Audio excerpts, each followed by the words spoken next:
Information, Congressman Boy Dila, hindi kailangan ng mga Duterte ang suporta galing sa'yo.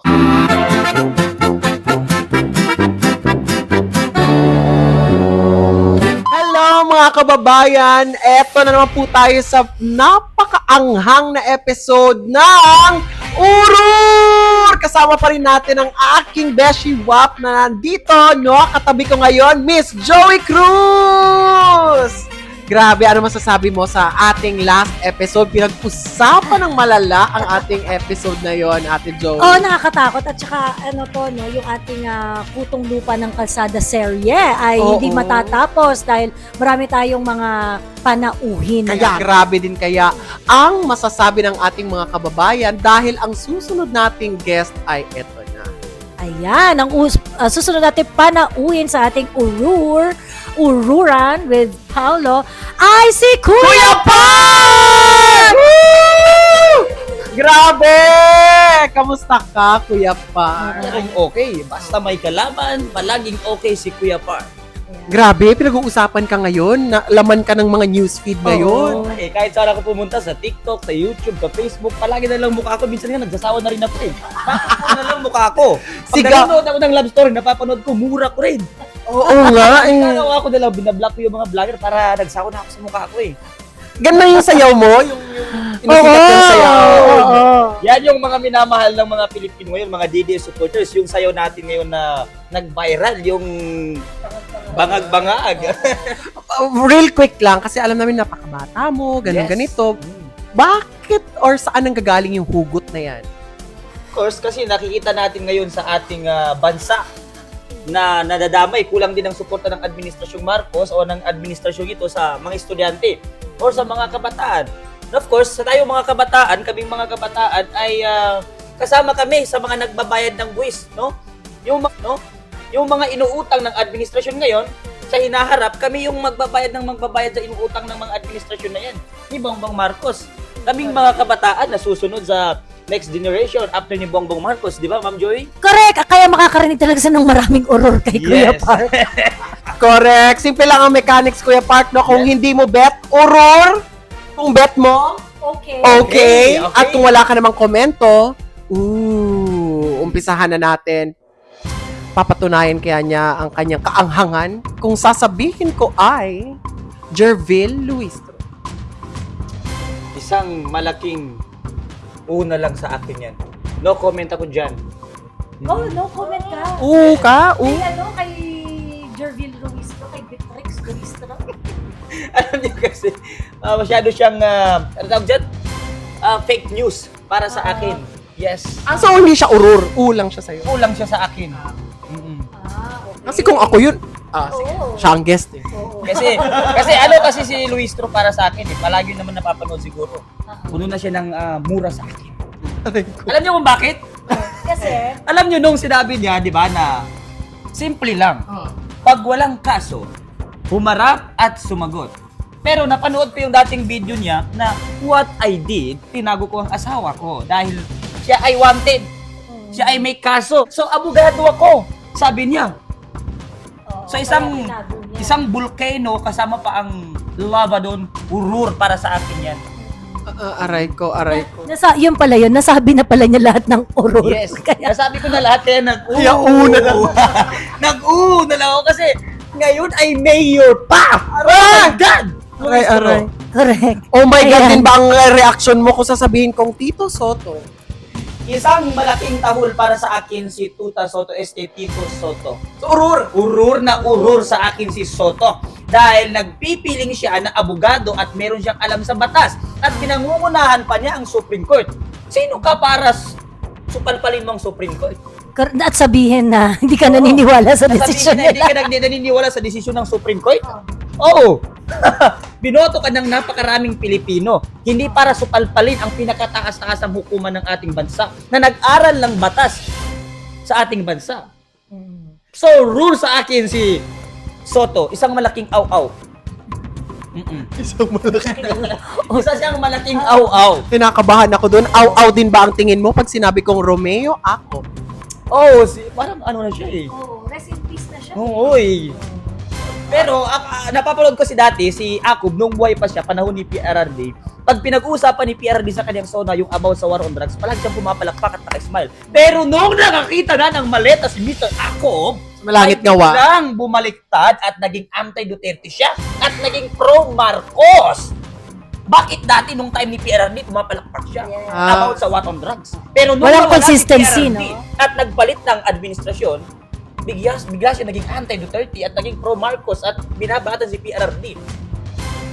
So, pagpalain ka ng Diyos, isang malaking uror sa akin si Akub. Ayan, okay. Grabe. Magpahinga ka na, pero uror ka pa rin. O, eto, Satanas din ba ang tingin mo sa kanya? O Anghel ang tingin mo sa kanya? O Savior? Hindi natin alam. Abangan natin si Bato de la Rosa. Bato de la Rosa, isang 100% para sa akin si Bato de la Rosa. 100%! Okay na okay sa akin si Bato de la Rosa. Basta bato, matigas at may prinsipyo at paninindigan. Kaya bato tayo. Yes. Erwin Tulfo. Erwin Tulfo, si Erwin Tulfo, medyo urur siya sa akin. Akin kasi dati, idol ko kasi siya eh.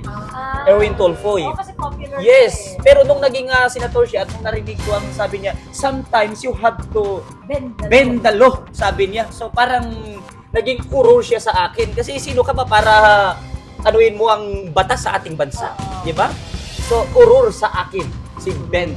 Ang anghang. Paano yung kapatid? Senator Rafi Ganun Tulfo. din, isa ring balimbing para sa akin, isang malaking urur sa akin si Tulfo. Kasi bukod sa maliliit lang na tao ang kanilang binibira, ang pamilya Tulfo, wala silang binibirang mga politikong kurakot at malalaking sindikato sa ating bansa. So urur sa akin ng mga Tulfo. Oh, di ba parang Armalite, no? Armalite. Oh, okay. Next. Ping Lacson. Oh, si Pinky Lacson, isa ring malaking urol sa akin yan. Alam naman natin, di ba, nung nagsalita si Mr. Zaldico about sa korupsyon at tinuro niya si Bongbong Marcos, abay, bigla yatang nabaliktad ang sitwasyon at siya ay pinapaimbitan sa isang Zoom meeting yata sa Senate, di ba? Pero nung nag-okay si Zaldico, at siguro tingin ko, nakita nila na ayaw sumunod ni Zaldico dahil nagigit si Zaldico, pumayat na siya, biglang kinansela ng ating Blue Ribbon Committee na pinangungunahan ni Pinky Lacson. Kaya hindi natuloy. Kaya hanggang ngayon, wala na. Yung usaping flood control at lumabo na rin, parang hindi na rin maingay ang flood control dahil nagbibigay ang administrasyon ng iba't ibang isyo para mapagtagpan ang kasalukuyang korupsyon na nagaganap sa ating bansa. Yung mga totoong isyo ay nililihis nila. Gumagawa sila ng iba-ibang mga isyo para pagtakpan yung mga totoong nangyayari. Yung bilyon, trilyon na ninanako ng administrasyong Marcos na ito. Yan ang ginagawa ng mga senator na yan, pati mga congress. At kasama dyan yung mga ibang mga media na pera. Aray. Nadamay pa yung media. Ayan. Naurur rin sila. Na-urur sa akin si Pinky Lacson. So, urur siya sa akin. Okay, next. Susunod na episode, etong segment na ito, may papakita kami sa iyo mga pangalan. Okay. Oo. Mukhang excited ako sa mga pangalan na yan. Oo, may mga pangalan kami papakita sa iyo at sasabihin mo pa rin urur, okay, or Okay. Pero yung mga Hindi natin sasabihin kung sino. Correct. Kasi huhulaan ng ating mga mosang sa comment section kung sino. Okay. unahin natin, no? Sino kaya mga kababayan? I-comment down below na nito. Ang unang pangalan ay papabasa ko sa kanya ay si... Okay. Medyo bida-bida na mayabang at hambog. Nakala mo napakatalino, pero wala naman siya sa ating bansa. So siguro para sa akin, isa siyang urur. Kasi kung totoong matapang ka, abay pumunta ka dito sa ating bansa at dito ka ngumakngak at makipaglaban. Huwag dun sa ibang bansa kasi hindi natin makikita yung totoong tapang ng isang tao kung nasa ibang bansa ka naman na puro ka ngak-ngak. Feeling matalino, feeling bright, nagmamagaling. Akala mo may alam pero isang malaking lutang para sa akin yung tao na yan. So rule siya sa akin. Roar! Ikaw ba, May friend? malaking, ano yan, may malaki siyang, ano tawag dyan? Yung mga accessory na nilalagay sa liig. May malaking palanggana sa mata. Oo. So, isa siyang malaking rule sa akin. Meron siyang puting palaka na ginagamit para makakuha ng mga impormasyon. So, meron siyang ginagamit na puting palaka. So, wala rin akong tiwala sa mga resource niya. Ayan. Agree! Okay. Ayan. Next. Hayop! Taong-taong ko hayop. Eto na. Eto rin ba ang opinion mo? Urur din ba sa kanya? Okay na okay yan sa akin. Pasok na pasok yan sa akin. Okay na okay kasi isa rin siya sa pinakamagaling na anak ng dating ng ating bansa. So, okay na okay yan sa akin. Oo. 100%. Paano mo nasabing okay dahil sa...